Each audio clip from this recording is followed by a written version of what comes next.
Vous écoutez Impact féminin.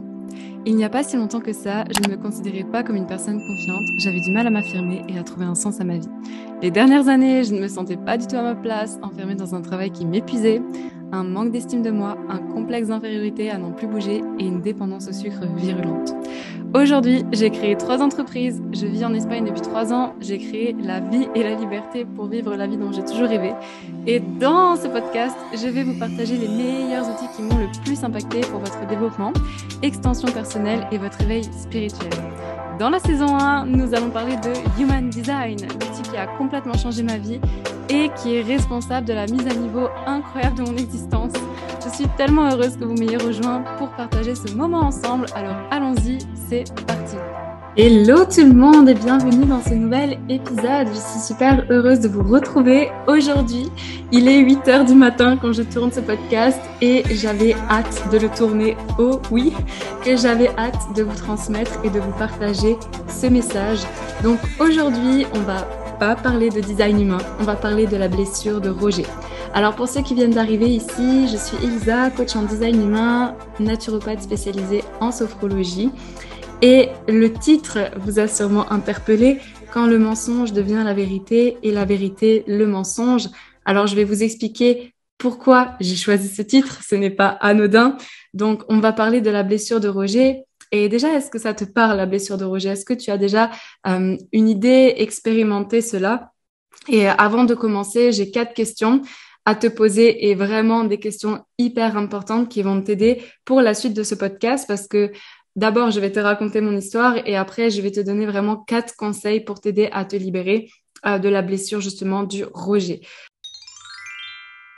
Donc, la première question très importante à te poser, et je t'invite même à les noter sur papier pour pouvoir y repenser plus tard. Est-ce que ce sont tes rêves ou celui des autres que tu vis actuellement? Est-ce que tu as peur de la confrontation? Est-ce que tu as peur du jugement, des rejets de la part des tiens?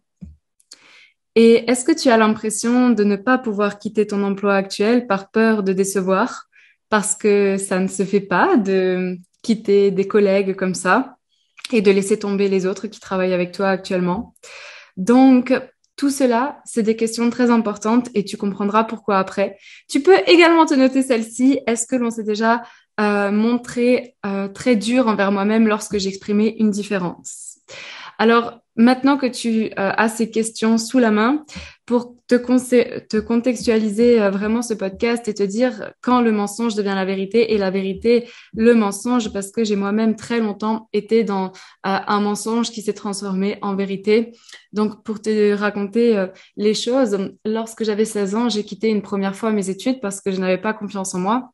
Et cette confiance, ce manque de confiance en moi, en fait, il m'a amené à quitter totalement du jour au lendemain. Donc, j'étais en train d'entreprendre un bac, voilà, normalement. Et c'est vrai que dans mon cercle familial, à ce moment-là, il se passait énormément de choses au niveau, voilà, de ma mère avec mon père. C'était vraiment une période assez challengeante pour moi. Donc, moi qui n'avais déjà pas confiance en moi, je rentre dans ce nouvel univers. Je ne trouve pas mes repères, je ne trouve pas ma place, je ne me retrouve pas là-dedans. Et avec ce faible estime de moi-même, je décide de partir. Donc, je décide de partir. Et comme je pars à 16 ans et que je ne sais pas du tout quoi faire et que, en fait, je reçois énormément de rejets de la part des personnes, eh bien, soit des amis avec qui je prenais le train ou des gens, eh bien, qui me connaissaient, qui me disaient, ouais, bah, Elisa, maintenant, t'as quitté, mais qu'est-ce que tu vas faire? Tu te rends compte? Et surtout qu'à cette période-là, en vue de mon contexte familial, j'avais pas forcément des fréquentations qui étaient virtueuses, on va dire ça comme ça. Donc, voilà, si on m'avait vu à cette époque, on aurait pu dire bon ben elle, je vais loin, mais qu'est-ce qu'elle va faire de sa vie en fait? Donc je suis restée comme ça pendant 1 an à me chercher, à ne pas savoir trop quoi en faire. Je voyais aussi que mes parents, ça les peinait, bien que ils ont toujours respecté mes choix, ils m'ont toujours voilà laissé le libre arbitre. Et du coup, j'ai dit, bon, Elisa, à un moment donné, tu peux pas rester comme ça. Surtout que cette situation devenait oppressante. Donc, il va falloir que tu gagnes de l'argent pour te payer le permis de conduire et pouvoir sortir de ta petite ville parce que j'habitais dans une ville, dans un village, pardon, de 800 habitants où il y a même pas de gare. Donc, à un moment donné, il faut bien sortir. Mes parents, ils avaient pas l'argent pour me payer les permis. Donc, j'ai décidé de faire un petit boulot. Donc, d'envoyer, en fait, plein de CV en tant que caissière ou autre, dans le sens où je pouvais, par exemple, aller travailler dans le village d'à côté. Et aucun de mes CV n'a été retenu. Donc, je me disais, bon, l'univers m'envoie sûrement un message à ce moment-là. Et du coup, j'ai une opportunité qui s'offre à moi parce que c'était une opportunité. Sur le coup, je l'ai pas vraiment vu comme ça, de faire la vaisselle dans un restaurant. Donc, je décide d'accepter de commencer à faire la vaisselle dans ce restaurant. Ça dure 1 an. Et en fait, ce qui se passe, c'est que à ce moment-là, je rencontre vraiment le métier de la restauration, de la gastronomie. Et en fait, vu que voilà, j'ai eu une autre opportunité qui s'est offerte à moi, était de me lancer là-dedans. Donc de me lancer là-dedans et encore une fois, donc je voulais un poste très précis, c'est-à-dire qu'au début, j'aurais vraiment voulu commencer directement par l'onologie et puis il s'avère que finalement, eh bien, la vie va faire que je vais commencer par faire la cuisine et sur le coup, je me dis bon bah c'est vrai que je m'éclate. Je vois aussi mes parents qui me voient trouver, me regagner confiance, faire quelque chose qui au final j'aime. Et pourtant, dans ma tête, il y a quand même quelque chose qui me dit, Hum, tu le fais, mais voilà, je le fais parce que il me faut cet argent. Et d'un côté, est-ce que c'est vraiment ça que je vais faire toute ma vie? Donc, je rentre dans l'engrenage, je vois qu'on me donne des opportunités, je vois qu'on croit en moi, je vois que j'ai un certain niveau, un bon niveau. Donc, je décide vraiment de me dire, et ça, c'est vraiment une phrase que je me suis en voyant en fait tout cet engouement, par peur de dire non, par peur d'être rejetée et par peur de blesser. Eh bien, je décidais et je me suis dit cette phrase, je m'en rappellerai toute ma vie.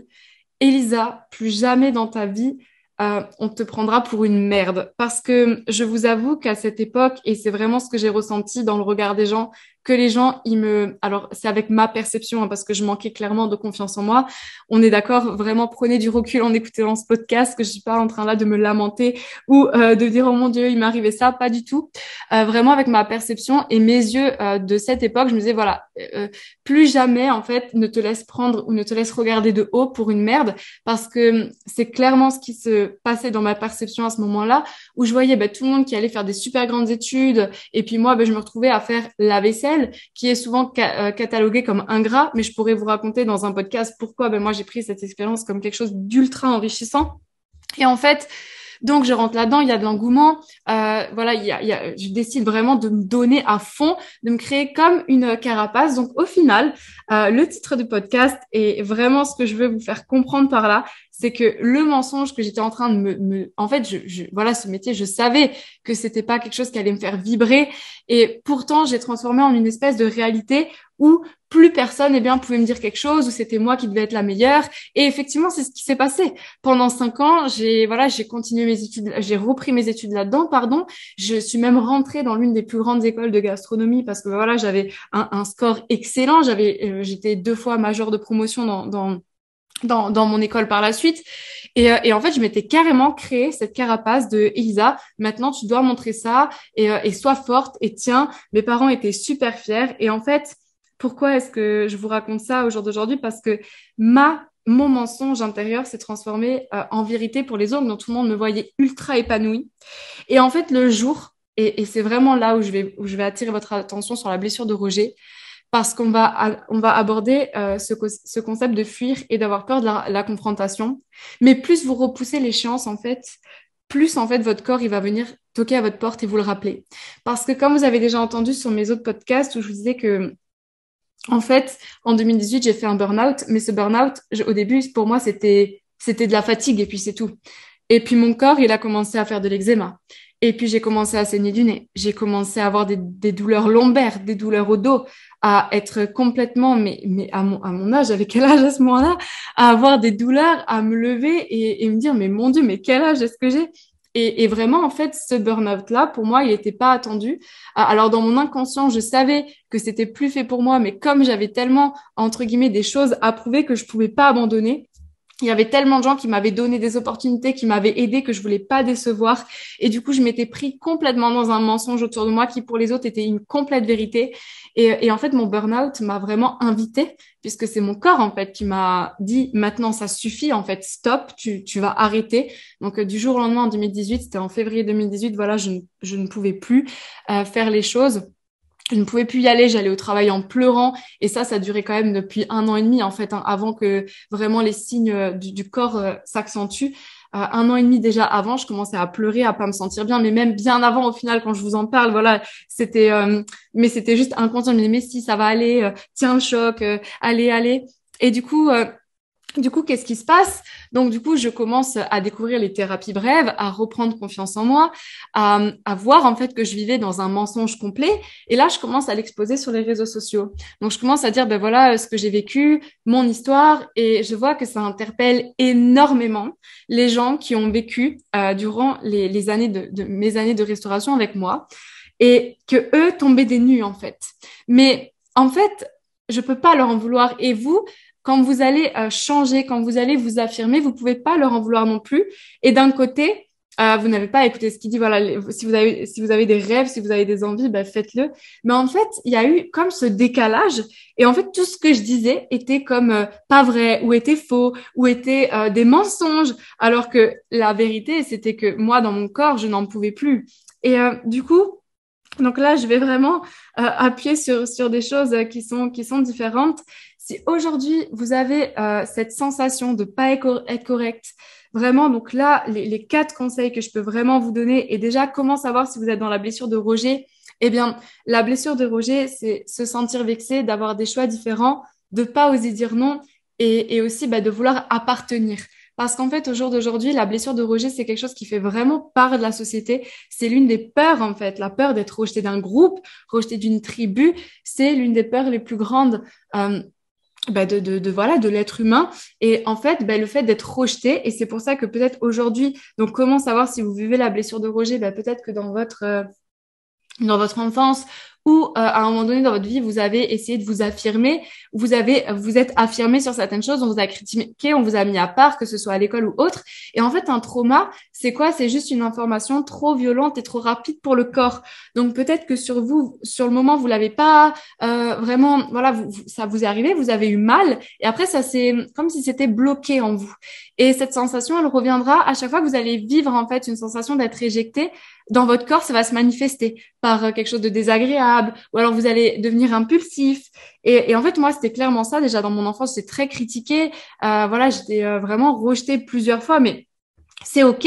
Et on le vit tous, en fait. Hein, donc voilà. Et du coup, en fait, mon premier conseil pour vraiment vous expliquer ça, c'est que un, tout est une question de perception, votre perception de la réalité. Donc, rassurez votre cerveau et votre système nerveux. C'est comme si aujourd'hui, eh bien, vous allez vous aimez une couleur, la couleur orange, mais que vous vous forcez à porter du jaune parce que dans votre groupe d'amis, tout le monde porte du jaune et que vous voulez pas avoir peur de faire mal ou avoir l'air de décevoir des personnes ou que l'on vous comprenne pas.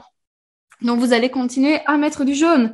Donc, votre perception, elle va jouer un rôle ultra important. Si aujourd'hui, votre perception des couleurs, vous habillez avec certains tons, avec certains habits, pourquoi ça pourrait pas être la même chose dans votre vie professionnelle sans que ça fasse de mal à quelqu'un? Donc ça va vraiment être le plus gros point. On va vraiment venir se concentrer sur notre perception de la réalité parce qu'on le verra après ce concept de cesser de fuir. Mais avant de cesser de fuir, il faut arrêter de se cacher. Et pour cesser de se cacher, on va commencer à s'affirmer sur des choses de notre quotidien. Voilà, j'ai envie de m'habiller comme ça, j'ai envie de dire ça, j'ai envie de dire non. Donc voilà, vraiment la perception du non, la perception de j'ai le droit d'aimer ça et j'ai le droit du coup de laisser l'opinion et de vraiment de l'accueillir en fait, de pas prendre les choses personnellement aussi. Et le deuxième conseil, donc rassurez cette partie de vous. Peut-être qu'aujourd'hui, vous n'aimez pas cette partie de vous-même en fait et que vous en avez peut-être même peur. Vous dites, mais le jour où ça va sortir, qu'est-ce qu'ils vont penser de moi? Qu'est-ce qu'ils vont dire de moi? Et en fait, je me déteste pour avoir été comme ça durant toutes ces années parce qu'au final, il y a quand même, peut-être même qu'on peut se dire, ouais, j'ai été fake alors qu'en fait, pas du tout, on n'a pas été fake. C'est juste que voilà, on a été dans un engrenage, donc peut-être rassurer aujourd'hui, et c'est pas peut-être, c'est vraiment rassurer cette partie de vous-même, rassurer cet enfant intérieur, parce que c'est vraiment votre enfant intérieur qui a peur. Mais aujourd'hui, voilà, vous avez grandi, vous avez une notion des choses qui peut être différente, vous avez du recul, vous avez de la maturité. Donc prenez vraiment les choses de haut et venez rassurer cet enfant intérieur en vous, lui dites, OK, t'es dans la peur, t'es dans le doute, t'inquiète pas, je suis là, on va trouver une solution. Ce n'est que passager et les choses vont bien aller. Donc vraiment, prenez en fait votre puissance là-dedans en soyant hyper OK avec le fait d'avoir un enfant intérieur. Cet enfant, il sera toujours là. Vous allez peut-être vivre avec cette blessure toute votre vie. Et c'est OK, en fait. C'est juste que quand ça va se manifester dans le moment présent, de le conscientiser, de vous dire, OK, là, je suis en réaction, c'est en train de me ramener à quelque chose, du rejet. Mais du coup, qu'est-ce que je suis en train de croire vrai à propos de moi? À quoi ça me ramène? Et finalement, le rejet, c'est quoi pour moi? Et finalement, qu'est-ce que ça veut dire? Est-ce que si l'autre, elle me fait parce qu'on peut, vous savez, on peut aussi le voir de l'autre côté. Pourquoi se questionner, mais l'autre aussi. Si aujourd'hui quelqu'un vous fait une réflexion parce que ça lui plaît pas votre mode de vie, c'est peut-être parce qu'il a quelque chose lui-même à voir avec lui. En général, les gens, imaginez que vous êtes en train, eh bien, de dire que aujourd'hui vous avez vécu telle et telle chose et que vous avez enfin réussi à vous libérer. Et là, je vais aller dans un exemple ultra provoquant. Imaginez, voilà, vous avez eu un blocage au niveau de votre sexualité et que vous avez fait certaines choses, vous avez essayé le tantra ou vous avez fait appel à un coach, vous en parlez sur les réseaux. Et puis, il y a une personne qui vous dit, ouais, mais toi, avec tes trucs là, en fait, il faut comprendre que des fois, vous réveillez le côté de la personne qu'elle n'ose pas exprimer d'elle-même. Donc, soyez OK avec ça et le fait qu'il y a des gens qui ne sont pas prêts à entendre ni à voir certaines choses. Et du coup, quand ils vont le voir dans votre réalité, pour eux, ça leur paraît mais complètement absurde en fait, d'en parler, de le voir, de vous voir guéri. Et c'est comme en fait, c'est pareil quand vous lancez votre entreprise et que il y a quelqu'un dans votre entourage qui a déjà lancé une entreprise et ça, voilà, c'était une expérience pour lui qui était pas ce qu'il attendait et du coup il va dire ouais mais fais attention, tu sais moi j'ai lancé mon entreprise, ça va pas fonctionner, ça va pas marcher ton truc, fais-moi confiance. C'est exactement la même chose et la même énergie. Donc rassurez cette partie de vous.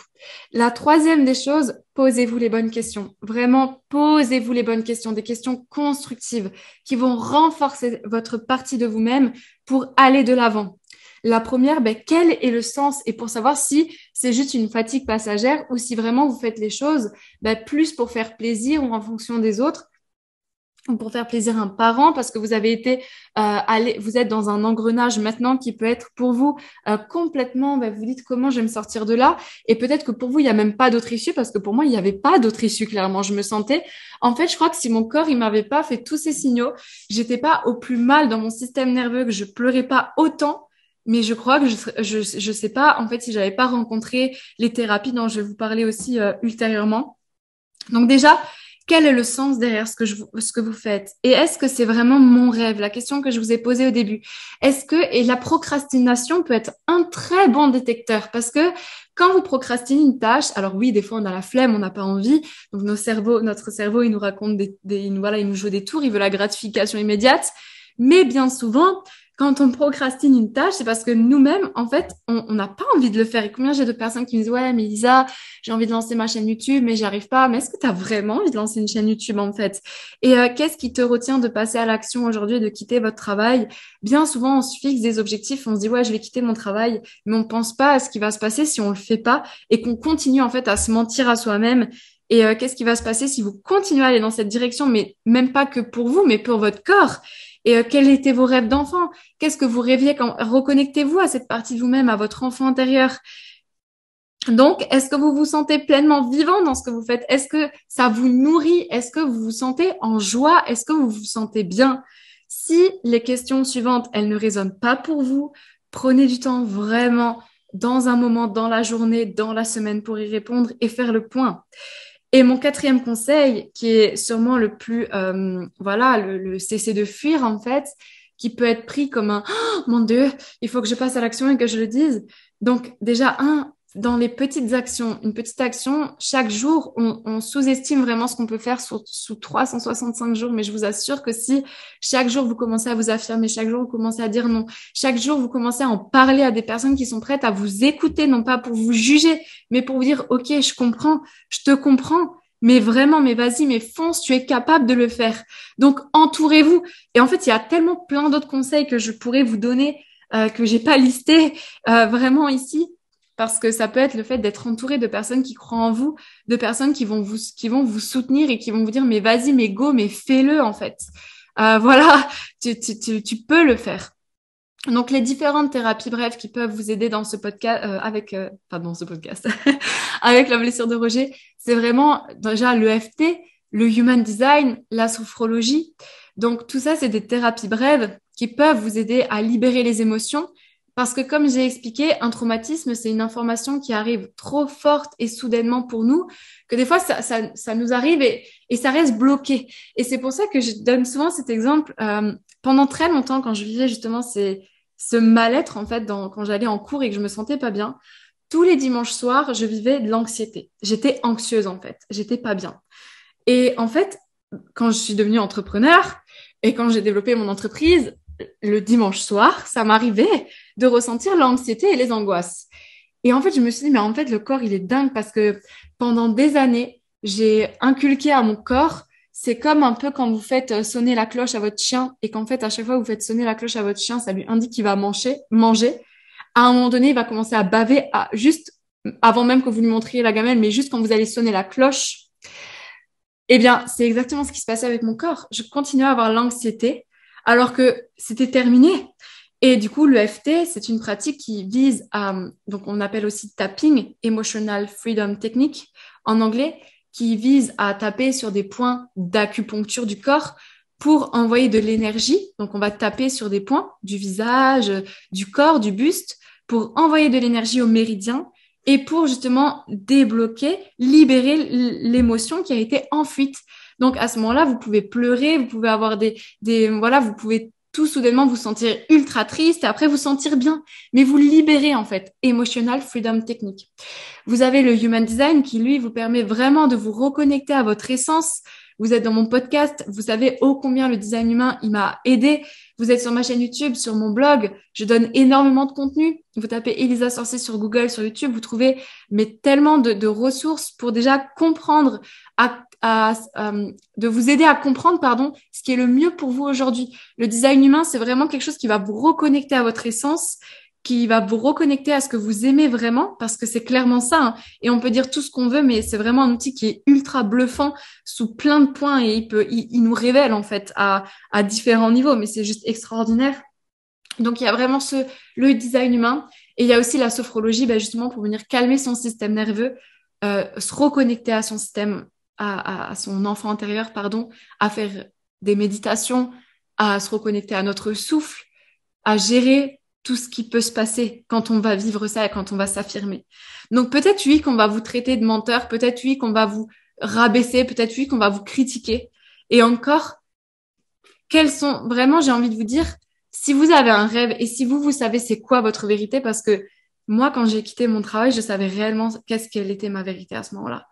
Je le savais, mais au plus profond de mes tripes. On pouvait me répéter chaque jour, mais tu fais une grosse bêtise de quitter.